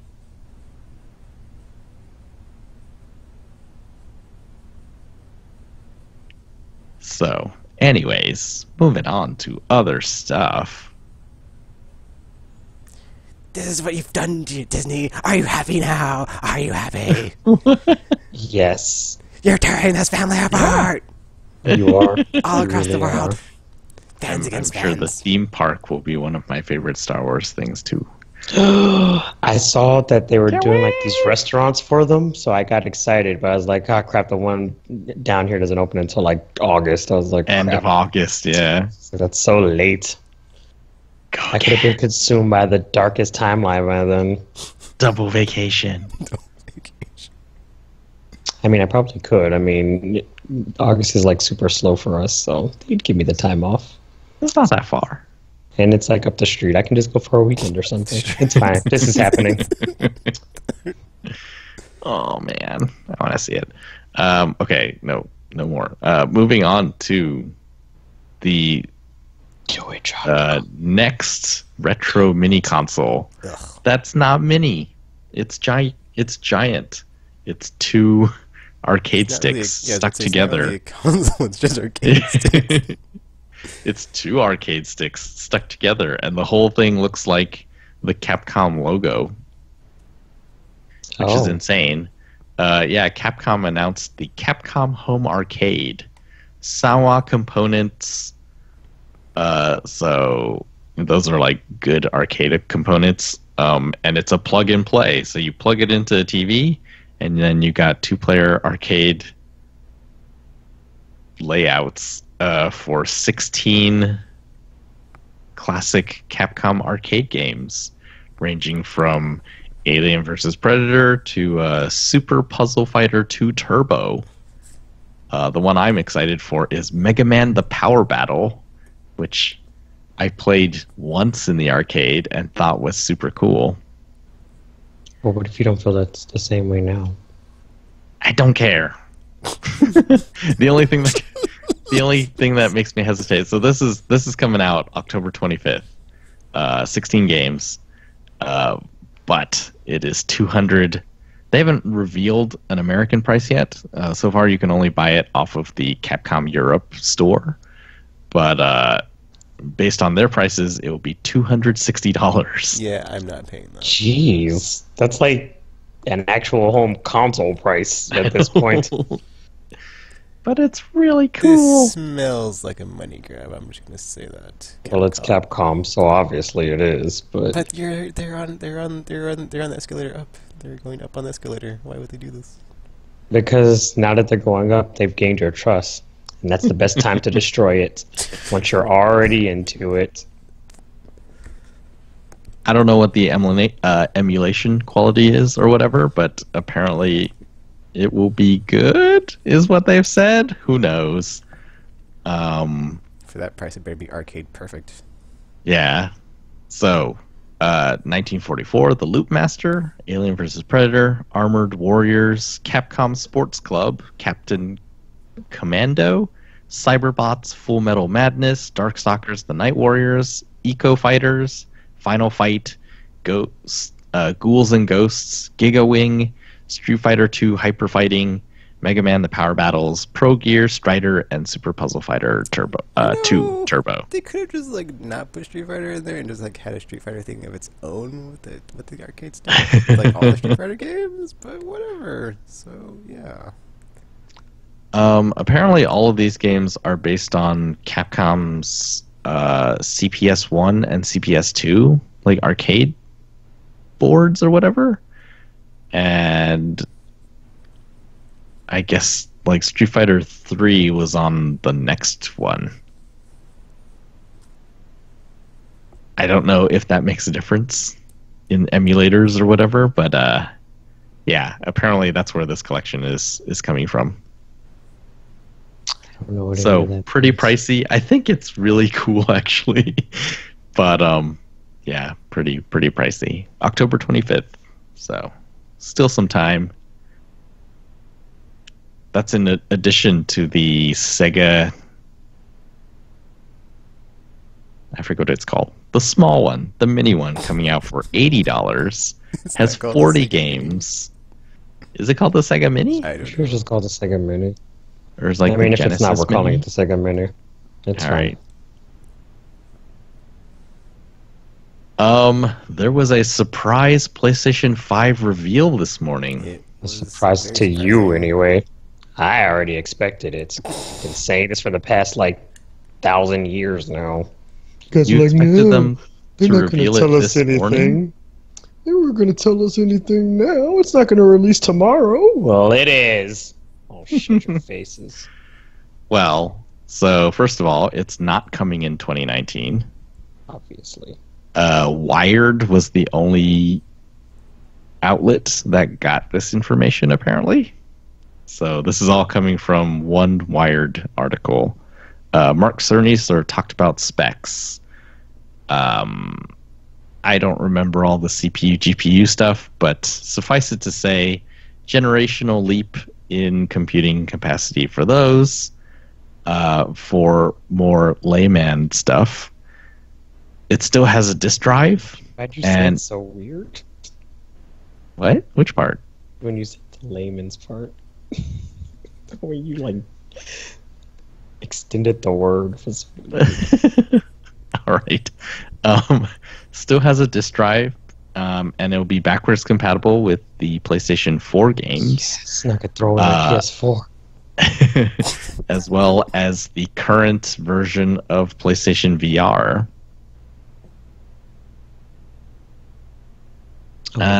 Transfer my saves over. Gross. Yeah, as far as lost, so they gave examples of some of the things that they're talking about in terms of wanting to make sure that it's a generational leap. One of those, so the first thing they talked about was hard drives. Apparently, it will contain a solid state drive that is better than any drive available on PC today. And they showed an example where, like, Marvel Spider-Man on PS4 loads. It's like a 15-second load from like starting the game and then being in the game. And then they booted it on like a PS, or they're not calling it PS5, but that's what everyone is calling it. So we're calling it next-gen machine still. They booted it on a PS5 dev kit, and it took, I think the figure was like It was like less than a second. It was very 0.1 fast. second or something, yeah. I saw the comparison video thing. And it was just like a 19 times speed advantage. Too bad they didn't have that in Destiny. Oh. Too soon. Yeah, they just talked about, like, you know... It's the truth. I spent so much time in orbit waiting for things, I'm just saying. It's true. The load times are, like, ridiculous in Destiny. Load times have gotten really long, and one of the things is, like, people now, for current gen games, like, you have to spend time designing things just to hide load times. Or the example they gave with Spider-Man was, you know, not just loading into the game, but the speed at which Spider-Man can travel through the city is partially determined by how quickly you can load the city in front of Spider-Man. And oh, that makes sense. so yeah, their demo on this PS5 dev kit thing like showed basically moving at jet-like speeds apparently through the city. What?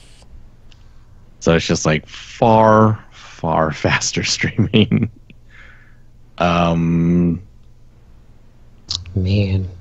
when Final Fantasy 16 comes out 8 years from now, that's going to be amazing on this thing.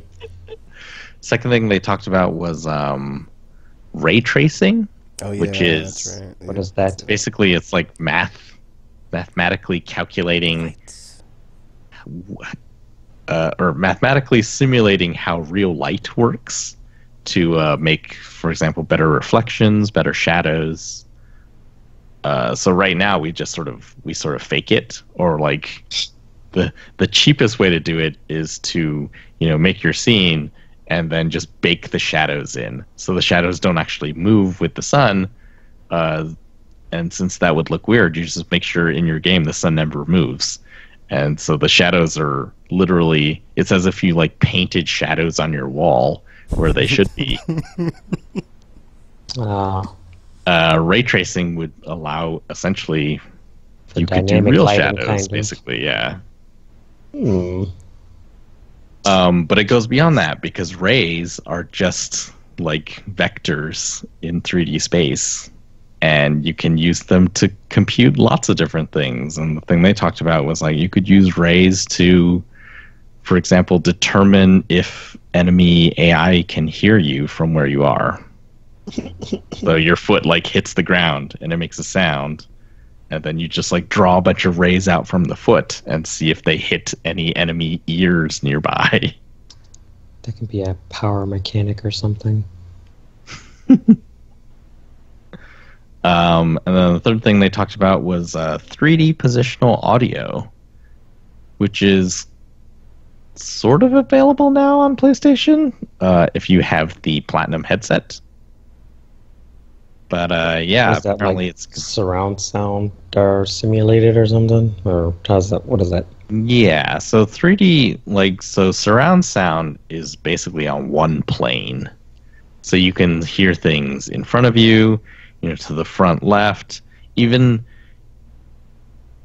if you imagine like an infinite a circle of infinite speakers around you, just on one plane, like that's surround sound, right? So every direction, you can hear the sound come from that direction, but not above and below. So 3D audio is like, instead all of around a you. circle, Yeah, it's like experience with Mr. X and Resident Evil 2. ball. I'm not sure how I feel about this, but I'll take I it. just about to say this would be great for survival horror games, but I guess Tekken already doesn't want to do that. So there you go. I've been stalked, and it was not a fun time. I'm Well, traumatized for life. Thanks. Now you Resident Evil 2. you can have it so that you don't even know where it's coming from. So enjoy. Be awesome. Yeah, they're talking about this is going to work with just regular speakers. Although the gold standard will be in headphones. So to me, that suggests that the speaker on the controller is going away. If the gold standard is going to be headphones, then there's no point to put that speaker there. Yeah. Although, yeah, with backwards compatibility, maybe it does have to stay. Yeah, because some games do, unless I guess they just like or somehow patch it so that it doesn't do that, I guess.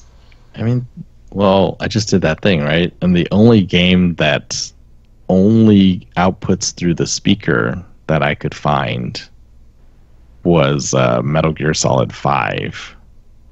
Every other game that comes through the controller also comes through the TV speakers. Well, Devil May Cry had that thing with the switching stuff that you couldn't actually remap it, which annoyed me, but it's fine. It's fine. It's over now. TMC5 wasn't out yet, and Resident Evil 2 was just out, but I didn't have it. That's interesting, I guess. But if it works with regular how does... So does the console, like, just make the speakers work like that? Because, I mean...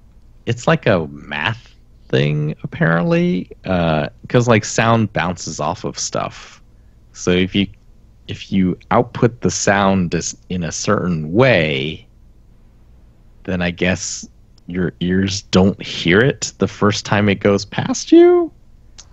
That's not how sound I'm not sure works, but I'm not sure how it works.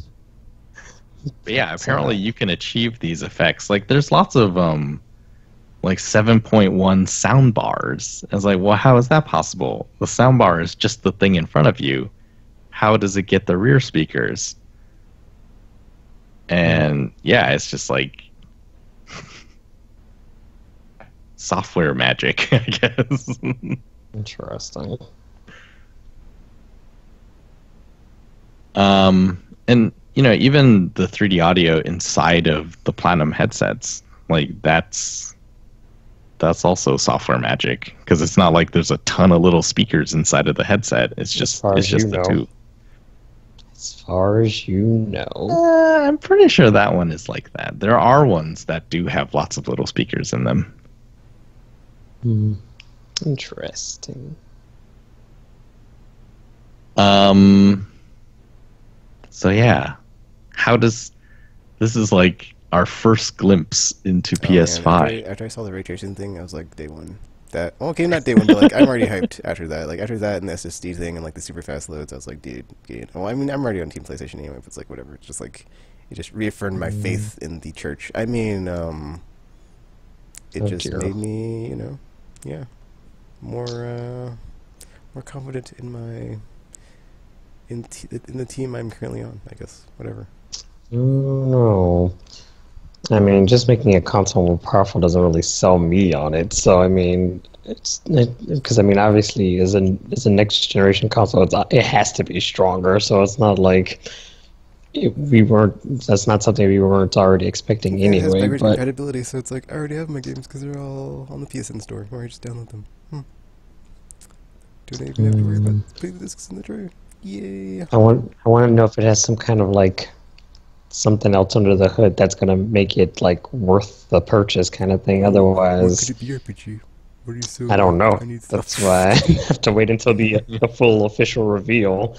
And then once we get like all of the specs and all of the things that are going to be going on, then it's like, oh, okay, it's going to be able to do this as well or something. So we'll have to see. There's still too much we don't know to get too excited about it. I think it's really neat actually, because like you were saying, of course, the next generation consoles are going to be more powerful, but like looking at the PS4 and PS5 or what we know of it, it feels like there is still like leeway to make them interesting, even though like more power is a given now, and then. For example, with PS4, like share button is not necessarily something that you would think the next PlayStation would have had, and yet it did, and it was, it's pretty game changing, I think, for a lot of people.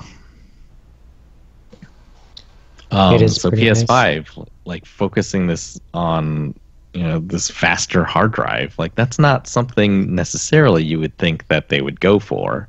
You'd think, oh, they just get a decent enough hard drive and then be done with it and just focus all that money on more specs. But yeah, when they describe it in this way, it's like, yeah, load times have been getting pretty long. And you just think, it's like, yeah, if they didn't have to spend effort on hiding load times. Yeah, I was like, what could they be doing with that time? So that's pretty cool. I guess we'll find out more next year. But I mean, because they're not doing PSX this year, right? Or was that last year that they weren't doing it or something? Because I get we don't stuff now. The only thing we know right now is that they're not doing E3 this year. Which may have been intentional. So they can have their own events to reveal their console. Maybe. What's the thingy that they had? The PlayStation whatever, with the VR thingy, and everybody was like, eh. Oh, State of Play. Yeah, the State of Play now, so that's what we have now. Maybe. So, I mean, maybe they'll still do PSX, but maybe they won't. I guess we'll see, but at least we have State of Play.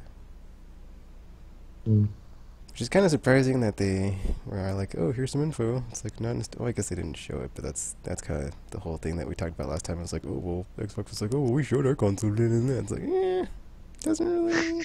It's like, that doesn't mean much, because, It's like they didn't put this in the State of if Play. I wanted a cable box, I'll just get cable. It's kind of important, but, whatever. There were complaints about this reveal also. Like, apparently people are saying, like, oh, it sounds boring. PS5 sounds boring. Whatever. And, like, IGN wrote an opinion article, like, oh, PS5 is boring because PS4 was so successful. And it's like, yeah, so you look at the specs and, well, it's just a better PS4, right? You can still play those games on PS5, though, so it's like, I don't understand that argument. Well, I think that's what they're saying. It's like, it's nothing that you weren't already expecting kind of thing. It's like, yes, like I said, it's like you already expected to be more powerful. I mean, it's a next generation console.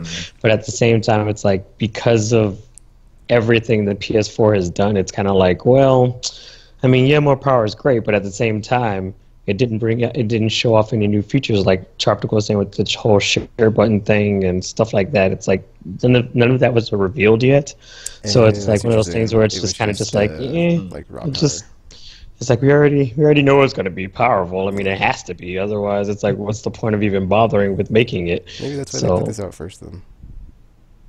So I think this is with the intangibles.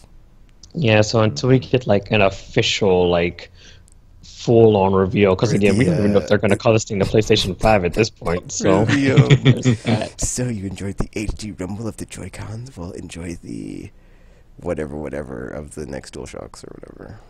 Wait, they have HD Rumble? Is that a It thing? will shake your soul. Well, it's a good thing I got rid of that years ago. But it should be so. Yeah, once we get like an official reveal, I think it'll The be oscillating, vibrating better. of the DualShocks. Yeah, there you go. Oscillation on top of It'll be vibration. funny if they end up adapting like the vitality sensor or something, and after Nintendo Oh abandoned my it. gosh, to that make would it be like- great if it was like it could tell the temperature of your hands on the controller and like do stuff with it. I would be all for that. Shock you. Are you There'd warmed be up little yet, Tekken? We can electrodes. tell. We can tell. It's like, I am, but thanks for asking, because I'm warm-blooded. So why are you talking to me, controller? Oh, that'd be another weird thing if it's like some sort of like Alexa garbage, where it's like Oh, talking an to you and you interactive talk to it. controller. Yeah. Yeah, How that would much be ammo do I interesting. have? You have blah, blah, blah, blah, it's taken. That's the golden standard art trap goal. Maybe one day we'll get there. Actually, it'll be funny if that's actually like one of their launch titles after all of this stuff. Identify. The technology has finally caught up with our concept video for the PS3.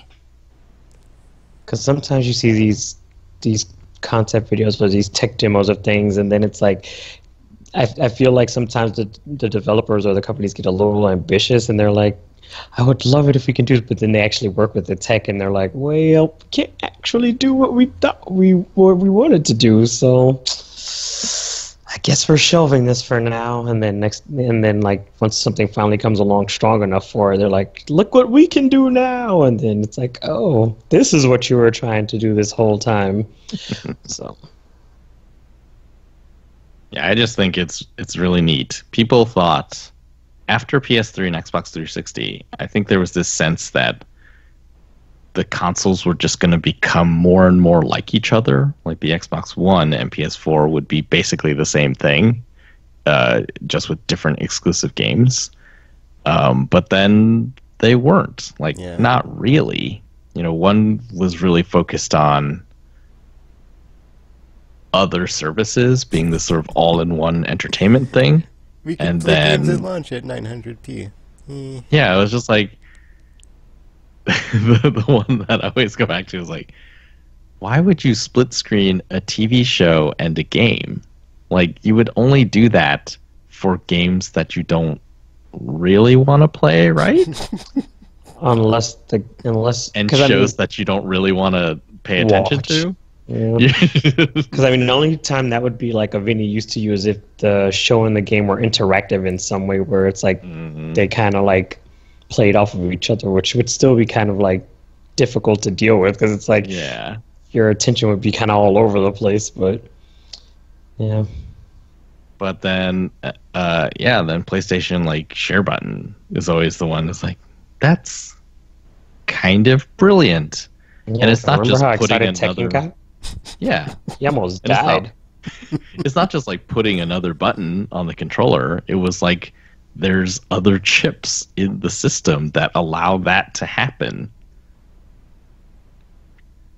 And I was Yeah, like, 'cause huh, then- that's 'cause really then things cool. Like, share play, which I mean, I don't think people use nearly enough, but that also is a pretty cool feature to be able to do now. Yeah. It's like, oh, I can play with my friends, even if they don't necessarily have this game or something. And it's like now they can enjoy it too.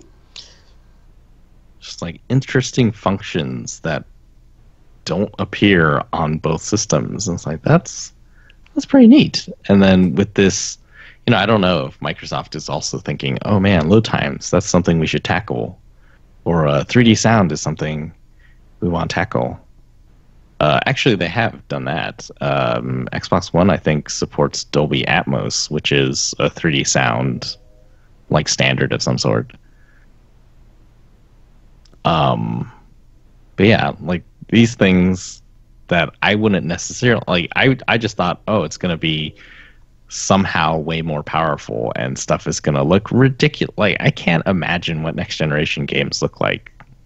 Like, how do you go beyond PS4 Horizon or any of that stuff? It's like, I have no idea. I don't It's gonna know. look like those That's a CG good point, Travis. movies. I remember last year when it's like, God of War in Detroit came out, and it's like, this is the best game I've ever seen. This is the best game I've ever seen in Spider-Man. It's like, this game is also amazing. It's like, they're just like still hitting the high bar or high marks of like, oh, thought you saw something that's like super amazing? Well, check this out. And then, oh man, Tsushima. Oh man, E3. I remember my live reaction. Just like, I'm still ready for Tsushima. Just still waiting. Just looks so good. I just and then like it might, Last of Us, it might that, end that up on fight the scene, PS4 or 5. I mean,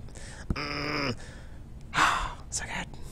So it's like you thought that was good, and then like something even better. It's like, yeah, prepare to be blown away because it's going to happen. Difficult to imagine.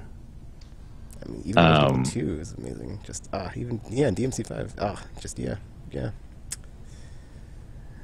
It's great. Yeah, Too like bad we're in some the of darkest timeline. I could enjoy it more, but we have 12 more years max because climate change. But yeah, things can change. We'll see. I mean, we had a good run. But we want more. I mean, Yeah, just some of the stuff just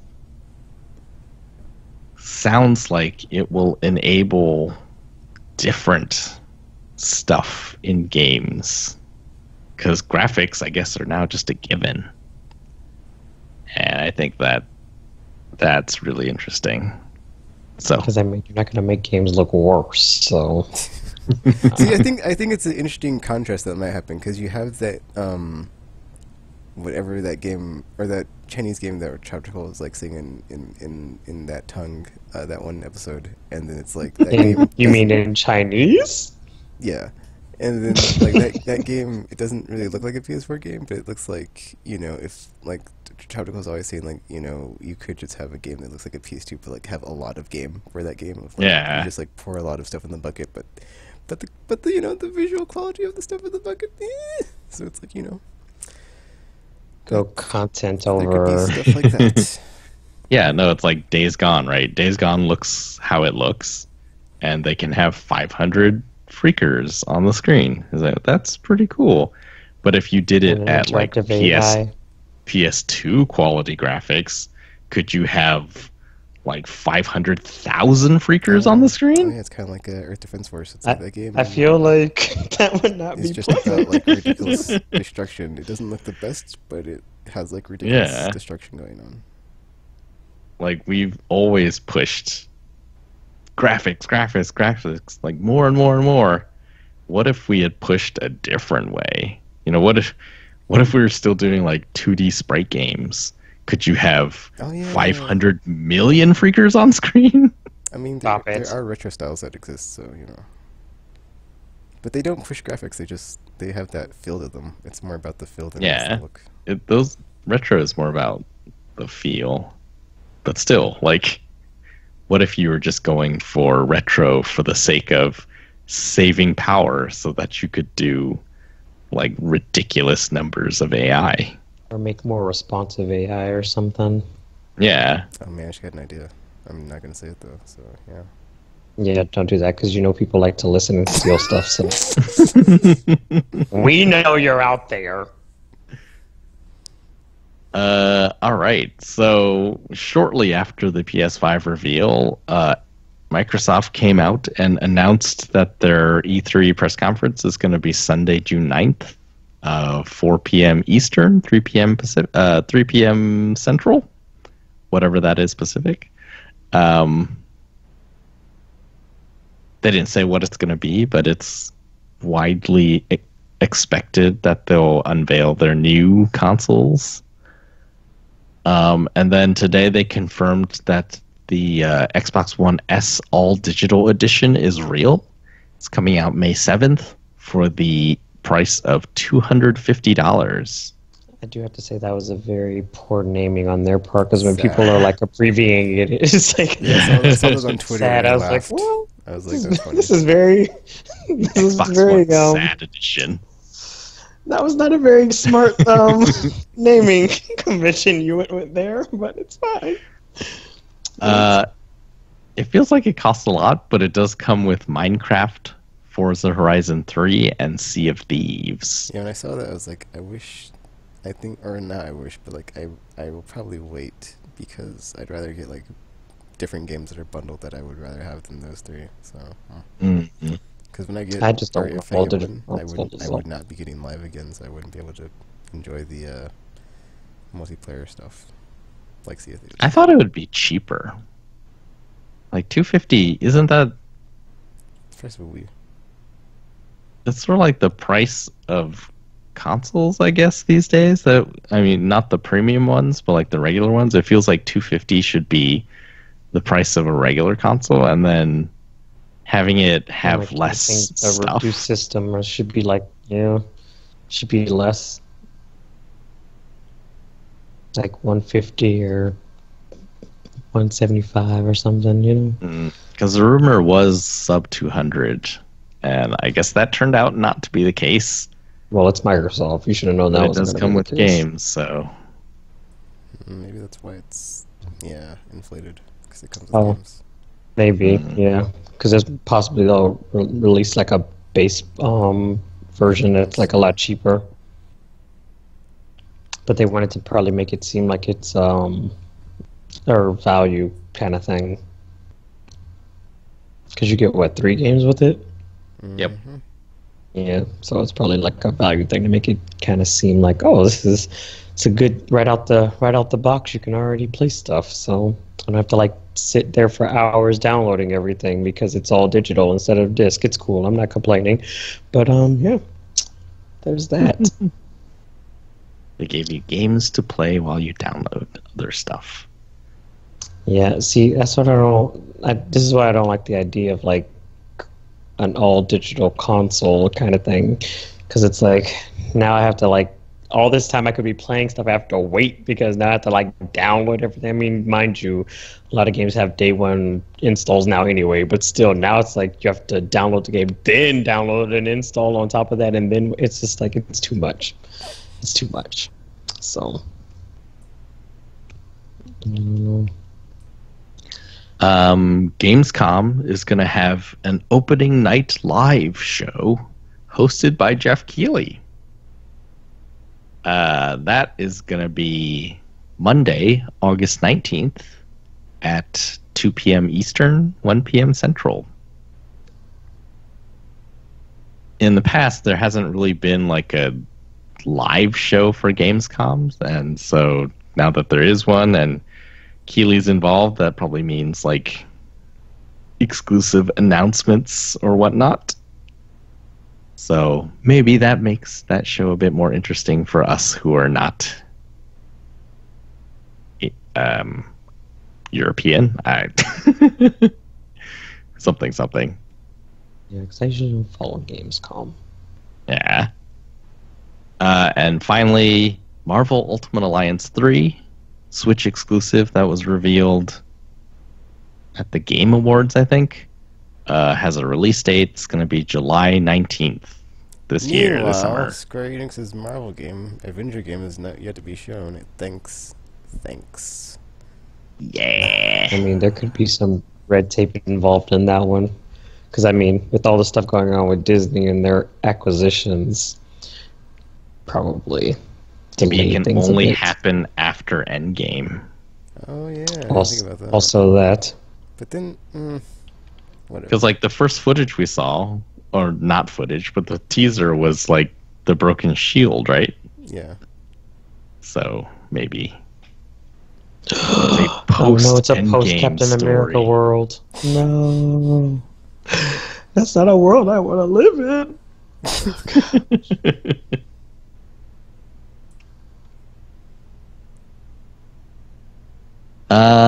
Yeah, that's the news that I saw. Anything I missed? Nothing I can think of, no. No. Cool. In that case, I guess we are finished, maybe? So, yeah. Snooker. Snooker. It's real. For now. Yeah. Thanks for listening. Download the podcast at aimlesspodcast.com and follow us on YouTube, the social medias like Twitter, and Twitch is a thing we have as well. It is. So yeah, like Article said, check us out on the internet, and stuff. Anything to say before we sign off, RPG? Cats and helicopters. Cats and helicopters. Anything to say before we sign off, Tropical? Nope. Alright, so until you see your from skin, and spell Z. We're now signing off. Go check out the Snickers.